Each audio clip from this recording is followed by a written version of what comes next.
I've always been a hypochondriac. I started off in a difficult way because my mother was severely ill after I was born. Never came out of hospital except for one day. And died when I was about 5. So I was brought up by a very loving aunt and my dad. And throughout my career, there have been difficulties and disasters that, looking back, I realise had a positive effect of pushing me on and were valuable. So I was evacuated to Cornwall because of the war, and that prep school gave me more than my public school. The headmaster used to say, never be bored. And then I went to Hayley in a public school. I became head boy, which everybody thinks is a big thing, but I don't think has as much to offer as my prep school. But it does put me on the road to becoming Prime Minister. Very little Judaism. And that started when my parents sent me in the holidays to West London JM, Junior Membership. And as a result of YSGB, I met brilliant rabbis, John Rayner, Jonathan Maganat, Jeffrey Newman, and they lit my spiritual life, lit it up.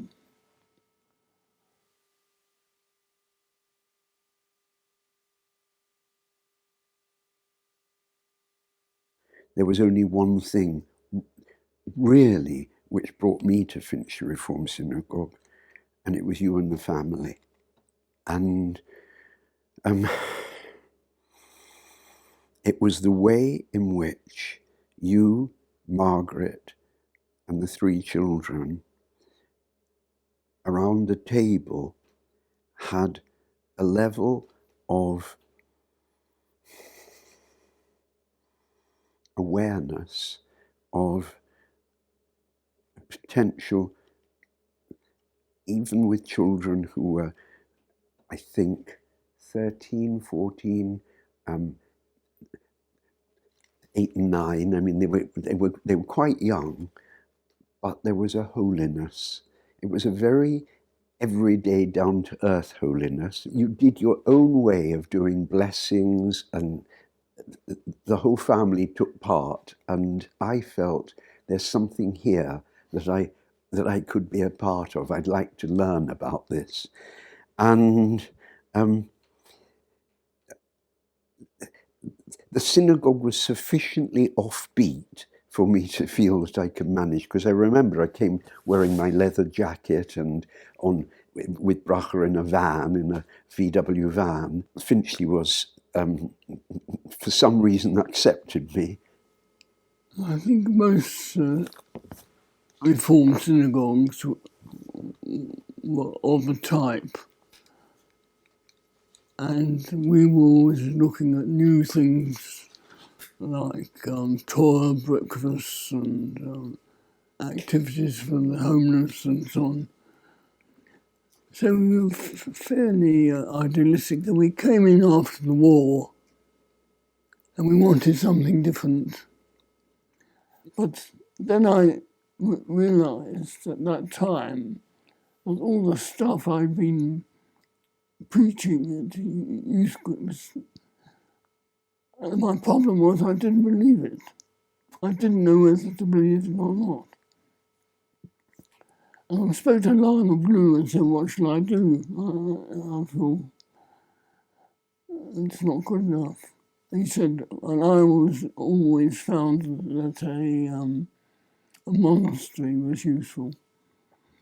I never went to a monastery, but within a few weeks you said to me, there's these interesting people in Scotland, and I'd like you to meet them. And so I asked the same question when I got to Scotland, and I said, what should I do? He said, read the first 40 pages of In Search of the Miraculous. That's the first thing. The second thing, talk to those people over there. That's my son and his girlfriend. So I read the first 40 pages and they absolutely blew my mind. They were so new, exciting and so on. And they changed me a lot. So that was Killin. Then the connection with Subud came from Killin, which I've now been a member of 40 years. And that's been particularly important because of this ability to ask questions of God and to get an answer. And that's been very positive and reliable. And that's all to my course, really. So so then I became chairman of the synagogue. We became chairman of RCB and so on. As if I'm so unsure of myself that the only way I can deal with that is get to the top. I believe it's quite clear to me, and from my experience, that we receive revelation in the contemporary world more easily, perhaps, than for some time. And you sometimes have to ask for it. It sometimes comes in a different form than you expect. So, for instance, up to a few weeks ago, in the exercise that we do, the Latihan, I was getting violent messages thrown about the room, me being thrown about the room. It was extremely exciting. And then it stopped, totally stopped. And then other things I realised were happening.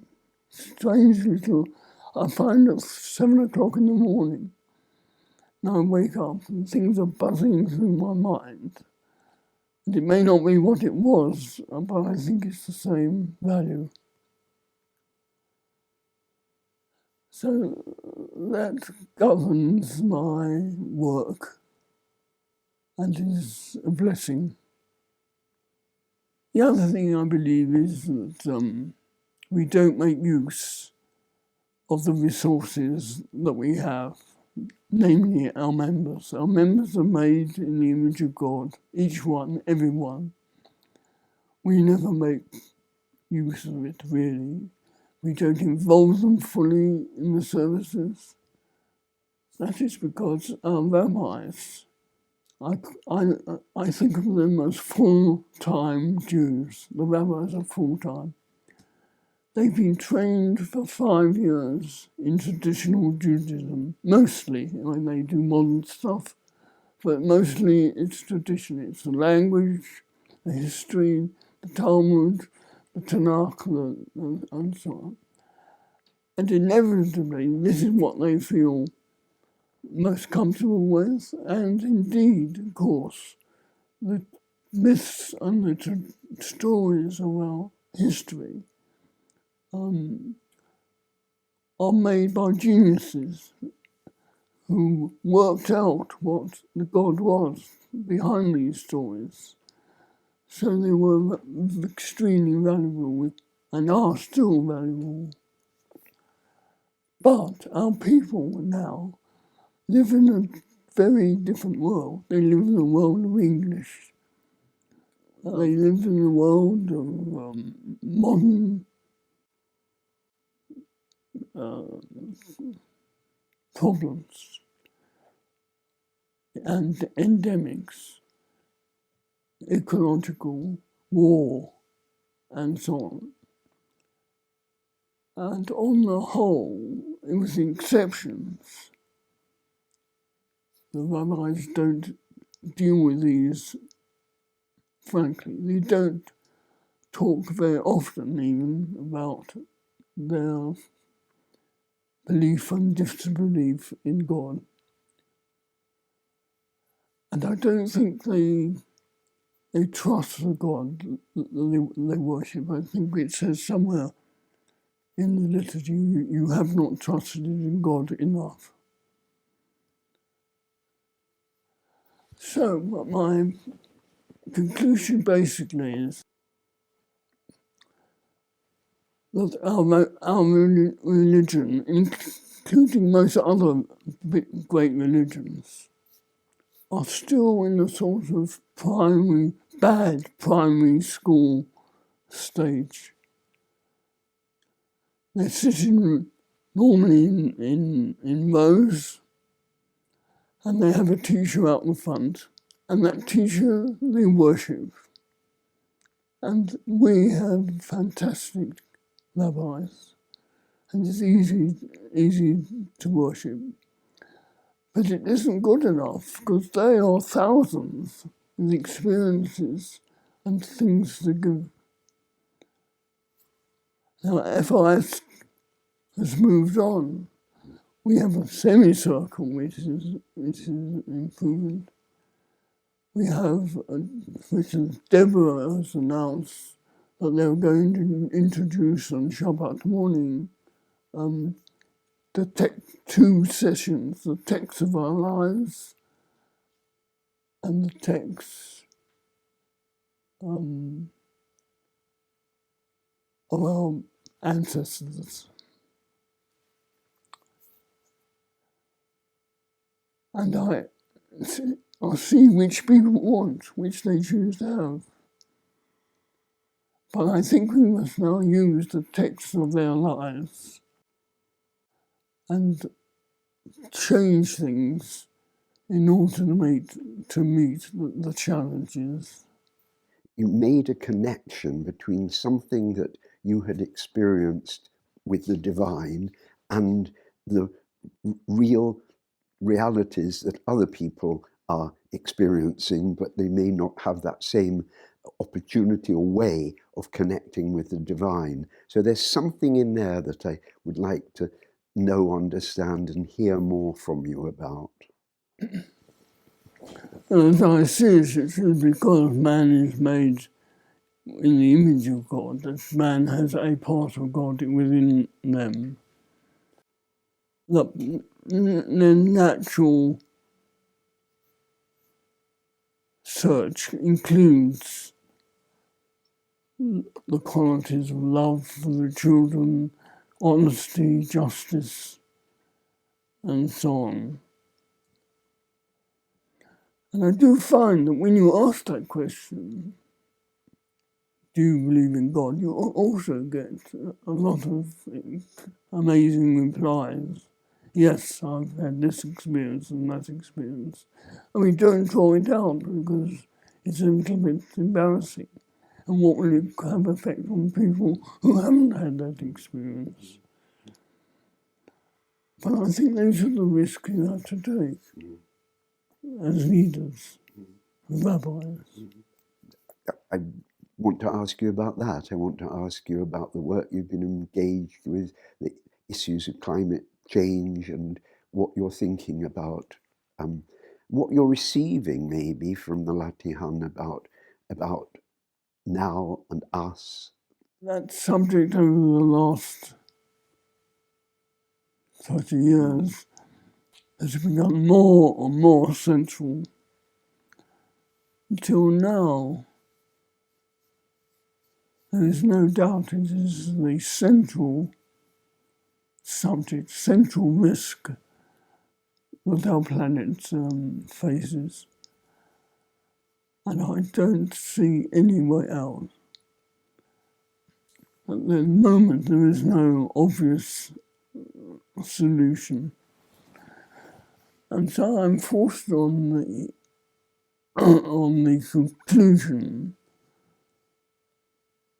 that without the power of God, as it were, deciding to move, things look pretty bad. And the thing is, it hasn't, not the first time it's happened. There have been other occasions after millions of years when life has virtually ceased.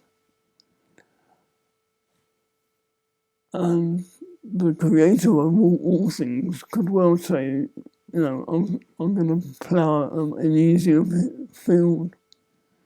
So it's not certain. And that thought is desperate because the pain and sorrow that will produce is more than anything that one can imagine. And I wonder, why should I wonder whether God can act without at least a response from peoplehood, from people? Why should he save this many generations of people? And that's why I purely mentioned Oris Wynetta, because I wondered whether the new generation are as greedy and as closed to the terrible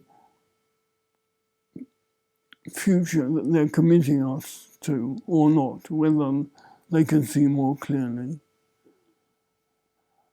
And so all the time I spend reading stuff, talking about it, and so on. And praying about it, probably every day. I think my idea is that the revelation that ordinary people can receive,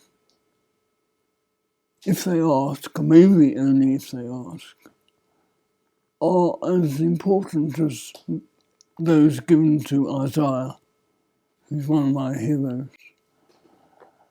As important, because there are more of them.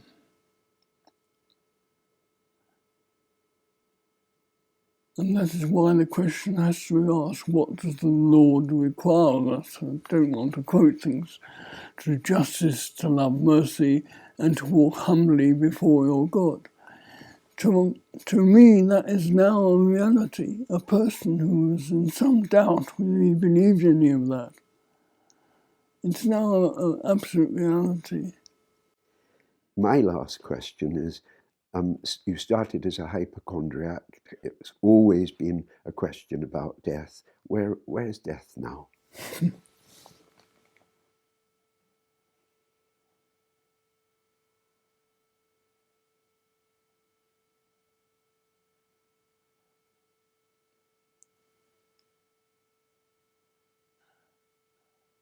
I'm not reconciled. I'm not brilliantly well. I mean, I've got a catheter, which is a nuisance. I've had strokes and a heart attack. How old are you? 91.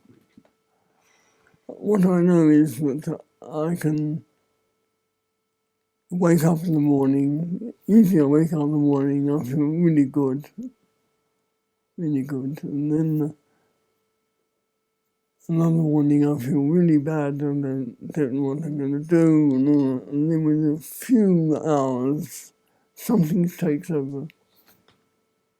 And I talk and think about it, and I think, yes, God is good and loving and can change things without you knowing how it's done. I find COVID a real problem. I don't know how careful to be, how I want to live. It puts an enormous strain on Margaret. On the one hand, I'm really sorry that this has come to dog our last years. At the other time, it couldn't be a more interesting time to live. And every time I worry about it, I say, you've had 91 years. What are you worried about? And you're still doing things that you think are important. So I'm greedy.